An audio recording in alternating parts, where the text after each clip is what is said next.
Hey, coach. So, in this lesson, we're going to be looking at selecting the right niche. And this is selecting the right niche for you. And this is so important. If you don't select the right niche, something that you feel passionate about, something that you have knowledge in, it's just going to be an uphill struggle.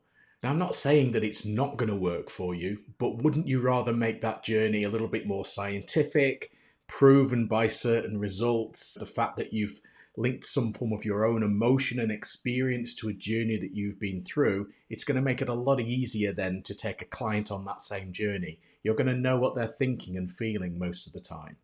Now, there are some coaching organizations out there that say, you're a coach. You can be a life coach, a sports coach, you can coach in absolutely anything because it's all about questions, right? It's all about a journey of self-discovery, taking them on a journey. So you don't need the expertise in the thing you're coaching in. That's what a mentor does. I disagree. I think the best coaches out there are people who can flip between traditional coaching, which is the helping them discover, and the show and the tell and the give them frameworks, give them advice if they want it. To have that personal link with that particular journey that they're going on is of key importance.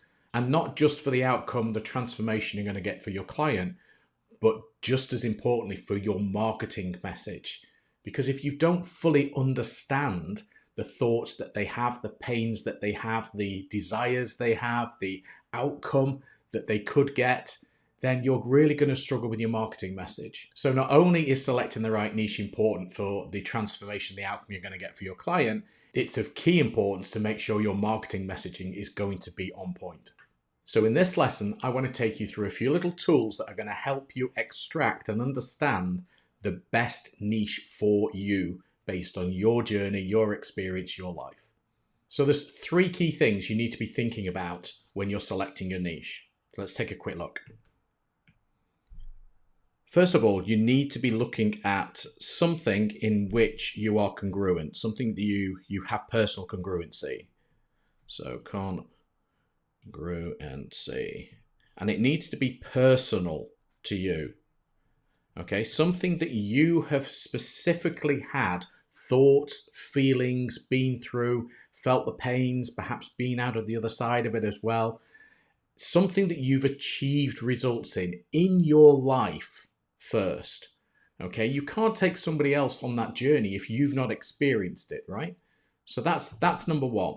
So number one, personal congruency. And then what we need to think about is number two. And we need to be thinking now, is it something that our clients are actually going to be able to afford? So affordability has to come into this as well. In an ideal world, for example, I would help homeless children. I would do a lot of charity work around helping children that have been orphaned, especially in other countries. That is something that's really close to my heart. But from a coaching perspective, is that something that I could select as my niche? Probably not. For a start, there's going to be all sorts of trauma linked to that, of which I'm not necessarily trained in. There's also going to be the fact that they're children, and it's a whole different dynamic when you're coaching children. And are they going to be able to afford my services? Well, no, probably not. So we need to be thinking about not only something that we've got congruency in, but a client that is going to be able to afford. And the last thing that we need to think about is something that we are very, very passionate about. So there has to be passion in there. And why is this important? It's probably the most important thing, because if you are deeply, really interested in that particular topic, that particular transformation, solving that particular problem, then it's something that, for example, you'd be able to get up and talk in a room for 30 minutes with no prep, right? It's something that just oozes out of you. When it comes to creating content, you won't have to search very long to find ideas about stuff that you want to write about. It's just something that you're interested in, you like talking about, you have lots of different opinions on, whether they're right or wrong, or whether they're considered debatable by other people. At the end of the day, if you're passionate about it and interested in it, it's going to make this journey an awful lot easier when you're selecting your niche. So you also need to think about other things as well. So do you have plenty of experience in it? So, you may have personal congruency in it, but Was it a transformation you went through in 2 or 3 weeks from bad to good? Or was it something that over a number of years, it's pretty much a life journey or something that took a decade? Because if you're picking something like that, you're going to be much more likely to have experienced a lot more of the little potholes in the road and had to come up with coping strategies. You're going to be a lot more knowledgeable. So experience and knowledge really, really important. Would you enjoy talking about it? It's another key thing. Let's just look back again at this. You may have some personal congruency. You may have been through a particularly hard or traumatic event, and you may have lots of teachings on it. You may have lots of lessons that you could learn. But is it going to be triggering to take somebody through that? Is it actually going to be quite damaging to take somebody on that journey? Is it going to sort of open up old wounds again? So you've got to enjoy talking about this topic as well when you're picking a niche. Just because you've been through it, it doesn't necessarily mean that is the right niche for you. And the other thing as well is, do you want to work with these people? Do you want to work with people who are probably in that state of pain or discomfort or challenge that you were in? Or not? Have you decided now that you've changed your view on life and you are now much more positive? In fact, that's one of the things that was the outcome of the transformation you went on. And if you now decided you only really want to surround yourself with positive people, not negative people, and perhaps people that are in that journey that you've been through, even though you're congruent with it, maybe they're quite negative and they can't see the wood for the trees. So there's a few extra considerations. As I say, the 3 key things are that you are personally congruent with it, you have congruency, that the client will be able to afford, and that you are passionate about it. But then, as I say, there are those other little things as well of, are you experienced? Would you enjoy it? And do you actually want to work with those people? So if we're thinking about personal congruency and passion, we just put the affordability to one side just for now. Really, it's about looking back retrospectively at what you've been through. And this is the thing, as humans, we often forget just how much we've been through. We'll remember perhaps key highs and key lows on a particular journey, and we'll think that is the thing that we should probably talk about or select as our niche. Now, I want to take you through an exercise now called a timeline, which is going to help you try and extract an awful lot more than you're currently thinking about. Because the reality is you might have forgotten some of the areas, some of the transformations that you've been through, which would actually be the most valuable ones to select as your niche. So let's take a look at the timeline. Okay, so what we have on our timeline is, this is just based over a number of months or years, and we have certain emotions. So imagine this as being, on an absolute high up here and on an absolute low down here. And what we're looking to do is to sort of plot out a certain amount of time of our life. Now, it may be that you've already decided that your niche perhaps is something from your 20s or your 30s, or maybe it's going back to your teens. So you need to be thinking, I guess, about a period of time. So for me, let's just say, for example, I'm thinking about perhaps the last 20 years.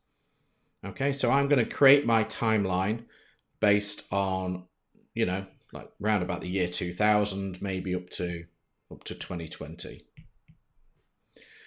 And then what I want you to start doing is thinking about particular highs and lows. So think about the first high or the first low. So for example, for me in the year 2000, I got married my first wife. So I thought that was quite a high at the time. Not long after that, we had our first child, which was even more of a high. So that's great. But then when I think about it, maybe it wasn't such of a high because it was quite a difficult pregnancy. So there were all sorts of issues. So it was a bit of an increase, and then it started to go down, and then it started to go down further. And then after the child was born, which was probably up here, that was quite a high. There was postnatal depression that kicked in. That was quite a particularly low point, and it got worse and worse and worse. And then there were also problems in the marriage as well, which meant that it started to get really bad. And then it ended up in a split. After that, things started to go up. There was a down spell again. So What I'm trying to show you is that your timeline of your life, you may have thought that actually, or I may have thought that getting married and then having a child were two upward slanting things. Whereas the reality is there were lots of little things that you've probably forgotten that were in the middle, and this timeline exercise really helps you extract those things. So you're working on your timeline, and ideally for each one of these particular points, you're just noting down just a couple of key things, labeling it. What was that particular thing? So for me there, obviously, this first one was getting married. This here was birth of a daughter. Again, what I might want to be looking at doing is thinking, right, well, when did that happen? That happened in sort of late 2000. This happened in sort of October 2021. So I might then want to start putting this here. These different points here would probably have been like, that was probably hospitalization. These were all various key arguments. It could be that perhaps I moved out at this point, left home. Whatever it is that you've been through where there's been a bit of a decline and then a bit of a climb again. Okay, that's what you're looking to do. And you're looking to label each of these and to probably give them roughly where they sit on your timeline. Okay, so that point there, again, that will be labeled, labeled, labeled, labeled. So it's not a difficult exercise, but it's an exercise where you need to start thinking deeper than just the outliers. You know, you didn't just go from feeling good to bad to good again. There will be lots of little, good and bad. There'll be a bit of a roller coaster in the middle. And what you're trying to do is to extract those things, because this will give you some key indicators as to the things that you may decide that you then want to pick as your niche. Let me show you what I mean. Imagine building a bridge between two peaks. Okay, that's what you're looking for, really. So let's just say I was to pick this reasonable high here to this reasonable high, and I was to build a bridge across there. That is showing some form of transformation. Now, involved in that transformation is somewhat of a drop. But all of these extra things on that transformational journey are quite telling. It's quite important. So I'm just going to label that for now as number one. I might look across here as well and think, well, actually, from this point here to this point here, that was a massive transformation for me. Okay, I was going really downhill, and then I managed to sort myself out. Okay, things dropped off just after that, but that doesn't really matter at this stage. That might have been another massive transformational journey for you with loads of learnings. So let's just label that as number two. You might look at it as a whole and think, well, actually, if I really wanted to look at this, what I'd probably say is the biggest transformation for me might have actually been from this point to where I am at 2020. So perhaps that is where I'd build the bridge. And the biggest learnings on my transformational journey were all of these things that happened, all of the highs, all of the lows. All of this is something that I could massively help someone with. If they're in a situation at the moment where they've just started to drop down because they're going through the same problem that I did, I can almost give them the information about some of the things to perhaps avoid. I can understand how they're feeling at these different levels. I can understand how they're feeling down here. And I can hopefully help them escalate the likelihood of these better things, this growth journey happening. I might also be aware of the fact of another pothole. If you're not careful, this thing's going to happen, and maybe I can help navigate them past that in order to get up to this journey. So your timeline has got loads of really useful insights as to working out which is the transformation that you want to take your client on. And that's why it can be really powerful to do this timeline exercise, because if I'd have said to you originally, what's a low point to a high point that you've been through in your life, you may have scratched it around a little bit. to work it out. Or you may have had an idea, oh, well, it was the divorce, or it was the birth of my child, or it was taking my wife through postnatal depression, or it was splitting up with my husband, it was losing my job. It may have been something that sprung to mind. And that's human nature, because we remember based on how we felt. Okay, so feelings are things that our mind uses to reference memories, right? But you probably have forgotten all of those things in the middle. You've probably forgotten all of those little bits, those little jumps on the down, some of those jumps on the way back up. And those could be the little milestone points that your potential client is at on their journey at the moment, whether that's sort of going downhill at the moment, which is very likely because that's why they've reached out for help, but also knowing some of these little jumps that are going to be on the uphill as well is key. So a timeline like this is a fantastic way to help you identify which from your life story are the key areas that you might want to coach in. You might want to take somebody on this journey, and you might want to select that as your niche. You might want to select this as your niche, or you might want to select this as your niche. So please do that exercise. It's a really good way of identifying some of the problems that you've gone on in your journey, some of the, I guess, what's called the hero's journey, right? Some of where you thought, oh, everything was okay for a while until something happened and then it goes downhill. And that you might have climbed back out a little bit, but then maybe dropped back down again and slipped back down. But then eventually you found a way through. And it's all of those insights of the finding the way through and navigating that journey and coming out the other side. That's what created the transformation for you, and that's what will create the transformation from your clients. And again, picking it from your life journey, you're going to be passionate about it because you felt it. You had those feelings, right? You've had that experience. What a powerful way to pick your niche. So once you've done that timeline, you've probably then got maybe a handful of different mini potential niches that you could pick. And I don't just mean the person, I'm talking about the transformation. By niche, I mean now a person in a situation who has a desire, who wants some form of outcome, right? So that's almost like the niche combination. So you've probably now got 2 or 3 from doing a timeline exercise. So once you've done that exercise, the next stage then is to start exploring some of the other aspects of the 3 key components of the niche. So there's another worksheet where you can start now looking at which is the most appropriate one for you to select. So let's just say that you've already done your timeline and you've worked out that there are 3 mini journeys, transformational journeys that you want to look at. So I'm going to relate it back to part of mine again. So I went through supporting a woman going through postnatal depression. So it was my ex-wife. I might decide that I'm going to support men like me who have got a wife who's going through postnatal depression. So when it comes to the who, I might say, well, okay, I'm going to be supporting men, okay, who are, I don't know, let's say that they're plus 25 years old. What's the problem or issue that they've got?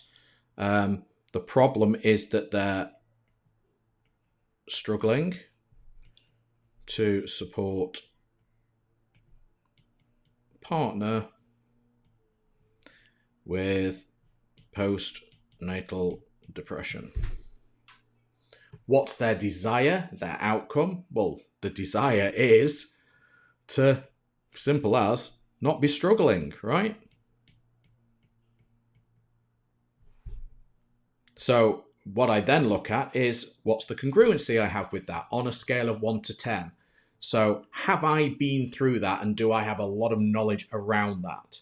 So I've certainly been through it, okay? Did I handle it in the best possible way? Were there other things I could have done? Am I trained in that? Well, yes, no, yes, no. It's a bit of a mix. So from a congruency perspective, I would say it's probably round about a 7.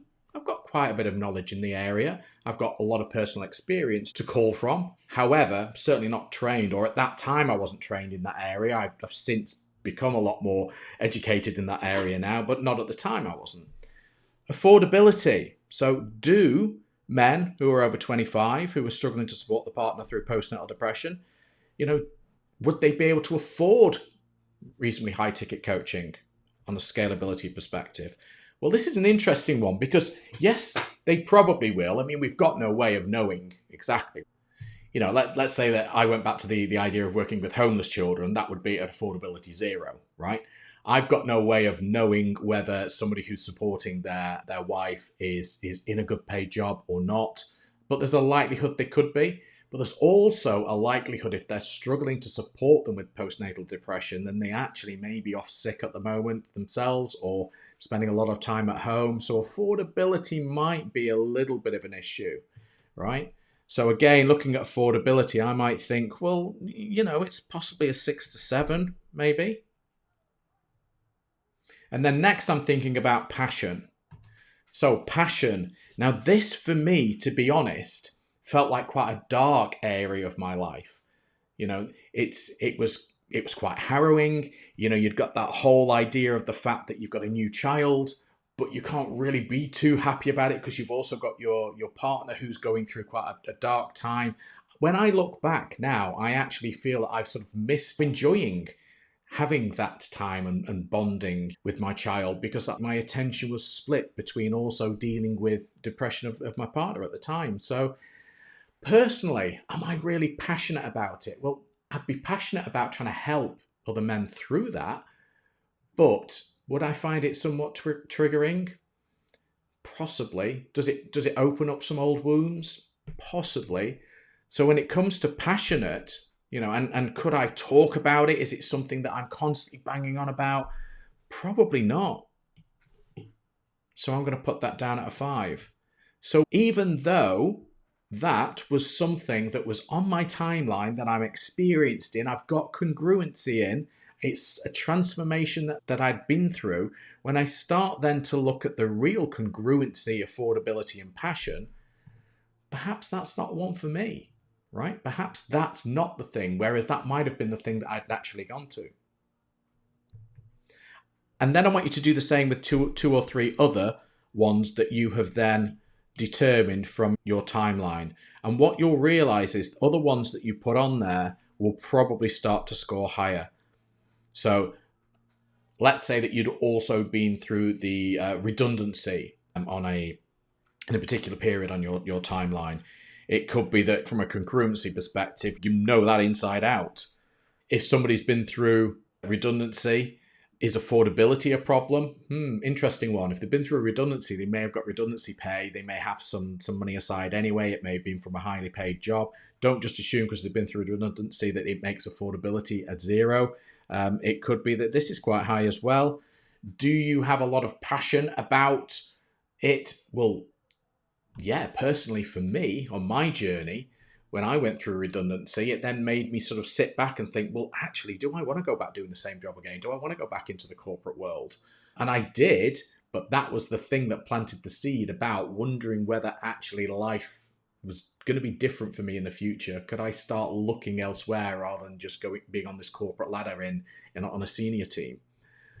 So again, from a passion perspective for me, talking about, helping people through this cycle of redundancy or working out what they want to do in life is going to score quite higher. And again, for you, I want you to start looking at scoring things on there based on your timeline. What that's going to do for you then is probably have one that stands out significantly more than the others.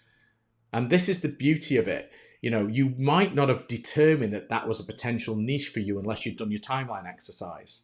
And even after doing your timeline exercise, you may have come up with perhaps 2 or 3 or 4 and thought, well, yeah, that's probably the one I'm going to do. But then when you start scoring it around congruency, affordability, and passion, it might just give you a different result. So that's why understanding those 3 key things that you're going to grade your timeline little sort of transformations on, that's why it's absolutely key. So the worksheet for this lesson's available. Go and grab it. It's got your timeline. It's got a reminder of the 3 things. And then it's also got that table that you can complete to work out and to grade and hopefully pick the right niche for you. Have fun with it. See you in the next lesson.